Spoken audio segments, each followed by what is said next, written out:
Assalamu alaikum. Welcome to the third portion of the second tutorial. So it is still tutorial 2, the tutorial before the final exams to give you better preparation and so on. We have covered midterm 1, midterm, and we have covered quiz 3, and this is the last portion of the tutorial. So this time we will be covering quiz 4 in this tutorial session.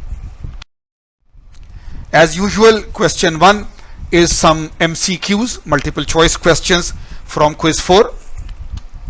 Let us see. Porthole and bridge dies are used in hollow extrusion, solid extrusion, solid rolling, hollow rolling.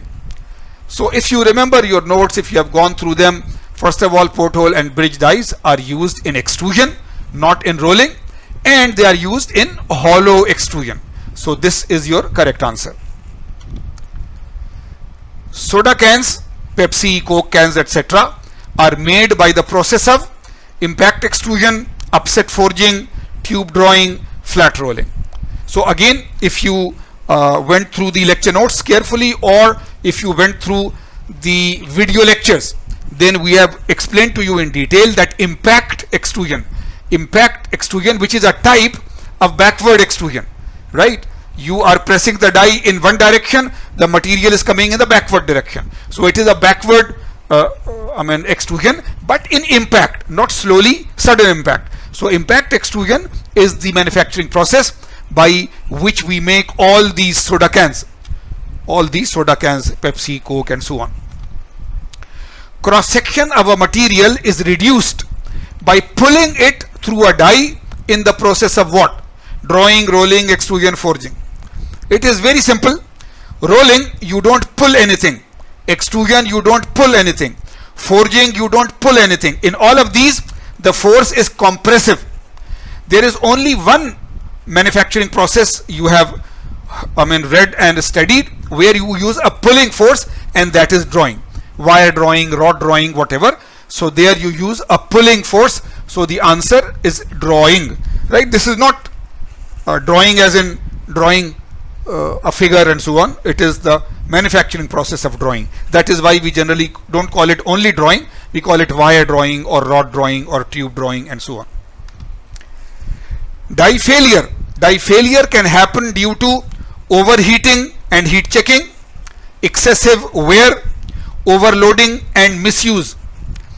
Even if you have not, you see, we left a few slides towards the end of the chapter for you, just to read yourself and understand a little.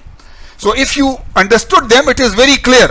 But even if you do not understand early, you have not gone through it, but dies are there, whether they are extrusion dies or forging dies.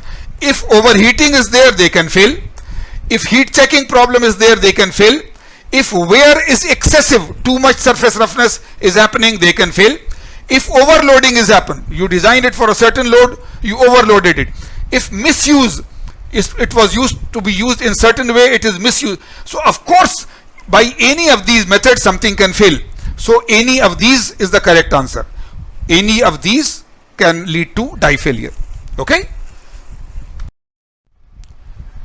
Let us now do the true-false part of question 1.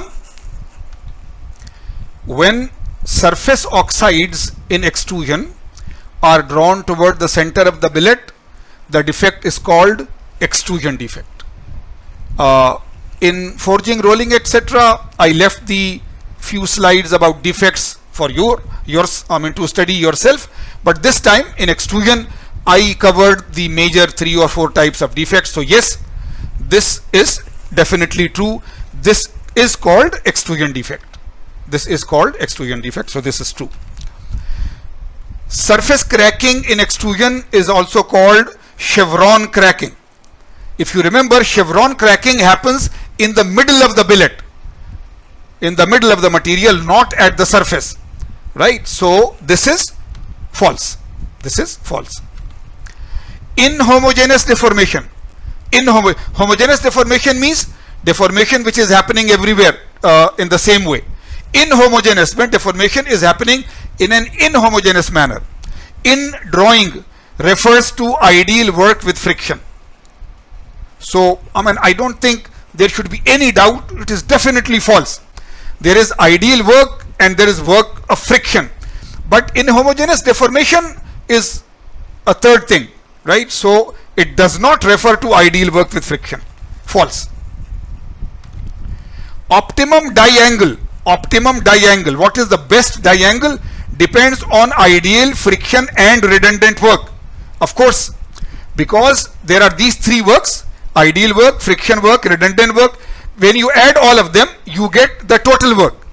And the total work or the total energy required or the total force required, that graph then goes up and down.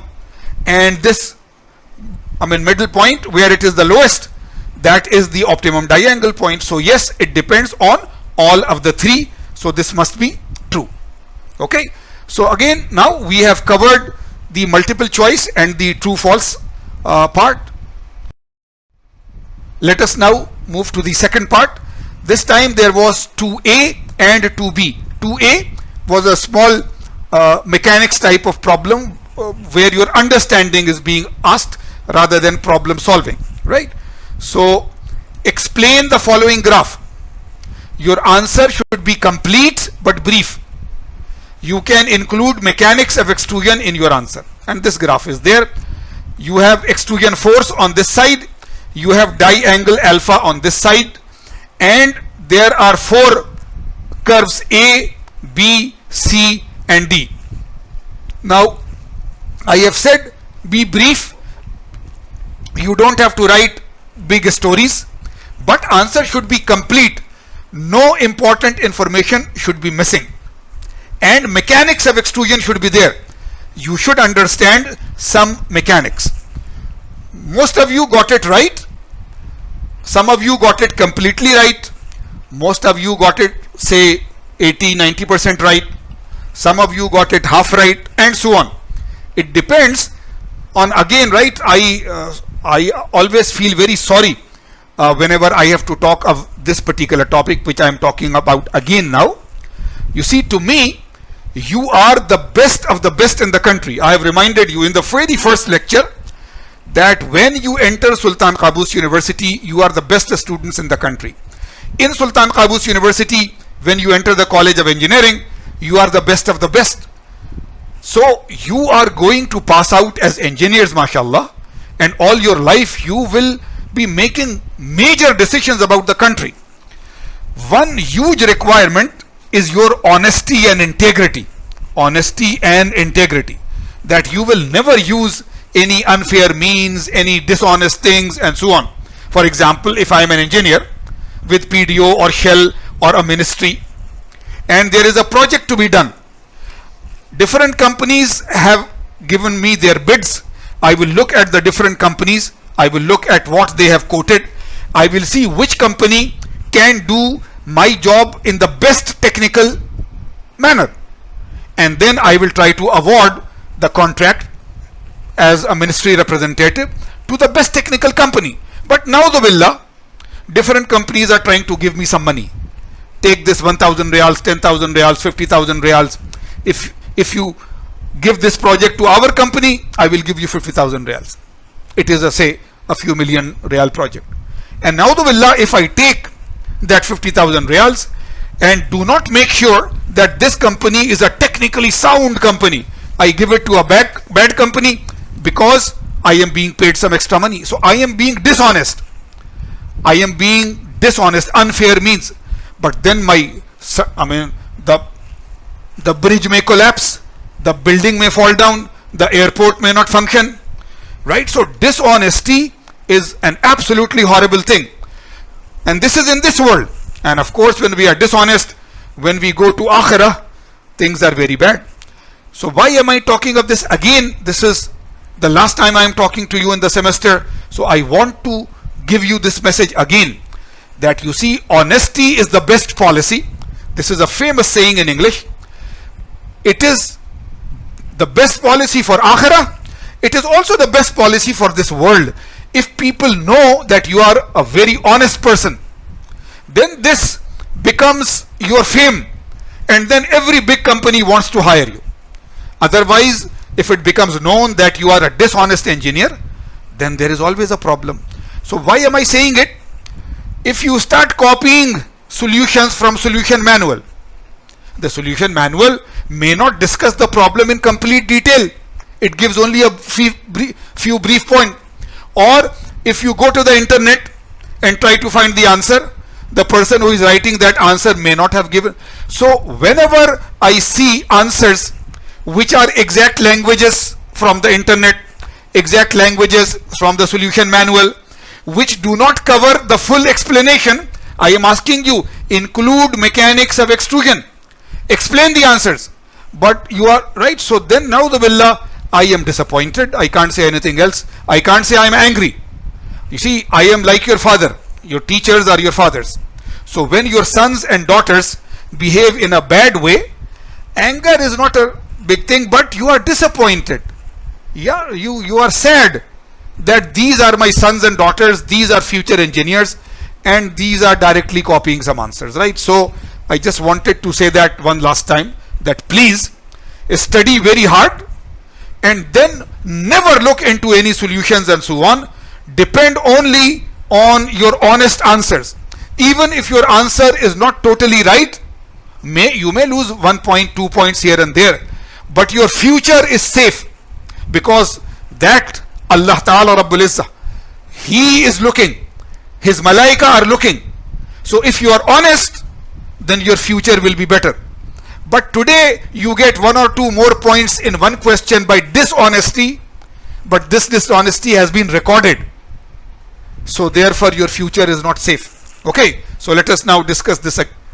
Go ahead. Sorry for this digression, right? I feel like I am your teacher, yes, but I am like an elder person to you, like a father to you. So sometimes you need to listen to these things. Okay, so now this is it. First of all, what is this graph? This is a schematic illustration of extrusion forces as a function of diangle. So you should first write something that this is a graph of extrusion force against diangle, and it includes different types of extrusion forces. So this is the first thing. The second, it shows that A is the total force, B is the ideal force, C is the force required for redundant deformation, and D is the force required to overcome friction. So this is just A, B, C, D. What are these? Now many of you wrote this and left the question. This is just saying what is A, B, C and D, but you are not explaining anything. So why is this horizontal? Why is this increasing? Why is this decreasing? That is the mechanics. And why is this decreasing and increasing?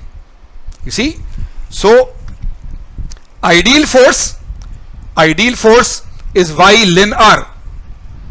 So in ideal force there is no effect of diangle. You see, diangle is alpha. So in this equation there is no alpha. Therefore ideal force B is constant, because if alpha was there, then it will increase or decrease. But in ideal force equation, pressure or force, whatever, right? In ideal force equation, there is no alpha. Therefore, it remains constant with alpha. So you see, you should understand this. You should know. Of course, this formula is there in the formula sheet. But are you writing this? Are you thinking on it? Right? So this is what I mean, that please try to explain the mechanics. Force to overcome friction. Force to overcome friction is D. It is Y 1 plus tan alpha upon mu R cot alpha minus 1. This force increases with increasing alpha. You see, increases with increasing alpha.